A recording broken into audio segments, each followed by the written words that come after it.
Coucou tout le monde, c'est Eris. Et aujourd'hui, on va parler d'un sujet hyper important pour votre santé, l'hydratation. Vous voyez, en tant que professionnel de la santé, je remarque souvent qu'il y a pas mal de confusion autour de ce sujet. On entend souvent qu'il faut boire une certaine quantité d'eau par jour, que certaines boissons sont à éviter, etc. Mais est-ce que tout ça, c'est vraiment vrai? Pas forcément.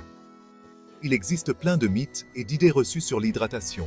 Et c'est super important de les démonter pour être sûr de prendre soin de sa santé de la meilleure façon. Alors, dans cette vidéo, on va explorer ensemble l'univers de l'hydratation. On va démêler le vrai du faux, et je vais vous donner des conseils clairs et faciles à appliquer pour vous aider à rester bien hydraté toute la journée. On commence par un des mythes les plus connus. Il faut absolument boire 8 verres d'eau par jour. Cette idée, même si elle est bien ancrée dans nos têtes, est en fait une simplification un peu trop rapide. En réalité, nos besoins en eau changent d'une personne à l'autre et dépendent de plein de facteurs. Réfléchissez. Votre niveau d'activité physique, le climat où vous vivez, votre état de santé général, tout ça joue un rôle essentiel dans la quantité d'eau dont votre corps a besoin. Quelqu'un qui fait beaucoup de sport sous un climat tropical n'aura pas du tout les mêmes besoins en eau qu'une personne sédentaire vivant dans un climat tempéré. Donc, au lieu de viser un nombre précis de verres, le truc c'est d'apprendre à écouter votre corps et à reconnaître ses signaux. La soif, c'est un indicateur naturel de déshydratation. Alors, buvez suffisamment tout au long de la journée pour ne pas avoir soif. N'attendez pas d'avoir la bouche sèche, car ça veut dire que votre corps est déjà un peu déshydraté. Gardez une bouteille d'eau à côté de vous et buvez régulièrement, surtout quand vous bougez ou qu'il fait chaud. N'oubliez pas que chaque personne est différente et qu'il n'y a pas de recette magique pour l'hydratation. Le plus important, c'est de trouver ce qui vous convient le mieux et de vous y tenir. Si vous avez trouvé cette vidéo utile, n'oubliez pas de liker et de vous abonner à notre chaîne YouTube pour plus de conseils santé. On passe maintenant au deuxième mythe, tout aussi répandu. Impossible d'être déshydraté si on n'a pas soif. Encore une fois, c'est une affirmation trompeuse. Même si la soif est un signe clair de déshydratation, ce n'est pas le seul, ni le premier. En réalité, notre corps envoie des signaux d'alarme bien avant qu'on ait soif. Par exemple, une fatigue inhabituelle, des maux de tête, des difficultés à se concentrer, une urine foncée et une diminution de la quantité d'urine peuvent tous être des signes de déshydratation. Il faut donc être attentif à ces signes avant-coureurs et ne pas attendre d'avoir soif pour réagir.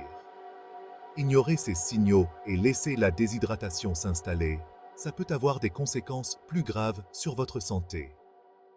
Imaginez votre corps comme une voiture. Si vous ignorez les voyants d'alerte sur le tableau de bord, vous allez finir par tomber en panne. De la même manière, ignorer les signaux de déshydratation de votre corps peut entraîner des problèmes de santé plus importants à long terme. Alors, soyez à l'écoute de votre corps et hydratez-vous régulièrement, même si vous n'avez pas une soif intense. Chapitre 3, mythe 3. Tous les liquides comptent pour l'hydratation. On s'attaque maintenant au troisième mythe, qui peut porter à confusion. Tous les liquides, c'est pareil pour l'hydratation. Même si ça peut sembler logique au premier abord, ce n'est pas tout à fait vrai. Tous les liquides ne sont pas égaux en termes d'hydratation. Certaines boissons, comme les sodas, les jus de fruits industriels et les boissons énergétiques, sont souvent bourrés de sucre et d'additifs qui peuvent en fait aggraver la déshydratation. De plus, les boissons avec de la caféine ou de l'alcool ont un effet diurétique, ce qui veut dire qu'elles font uriner plus souvent et peuvent donc vous déshydrater si vous en abusez. L'eau reste la meilleure boisson pour s'hydrater, car elle ne contient naturellement ni calories, ni sucre, ni additifs. Elle est aussi facilement absorbée par le corps. Ça ne veut pas dire qu'il faut bannir complètement les autres boissons, mais il est important de les consommer avec modération et de privilégier l'eau tout au long de la journée. Chapitre 4. Mythe 4. Les aliments ne jouent aucun rôle dans notre hydratation. Passons au quatrième mythe, souvent oublié. Les aliments ne contribuent pas à notre hydratation.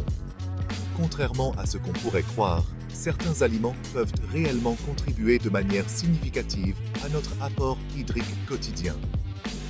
Les fruits et légumes, en particulier, sont naturellement gorgés d'eau. La pastèque, le melon, l'ananas, les fraises, les épinards, le concombre et la laitue, pour n'en citer que quelques-uns, contiennent des quantités d'eau importantes qui peuvent aider à rester bien hydraté.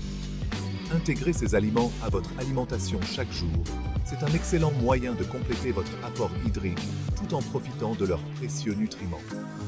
Pensez à ajouter des fruits à votre petit déjeuner, à grignoter des légumes crus en collation ou à préparer des salades colorées pour vos repas. N'oubliez pas que l'hydratation ne se limite pas à boire de l'eau et que l'alimentation joue un rôle important dans ce processus.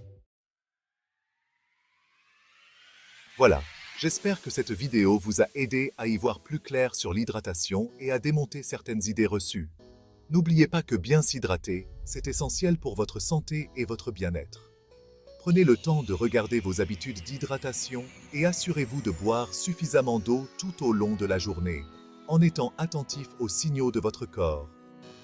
Si vous avez aimé cette vidéo, n'hésitez pas à vous abonner à ma chaîne pour plus de conseils santé et à laisser un commentaire ci-dessous pour partager vos propres expériences avec l'hydratation.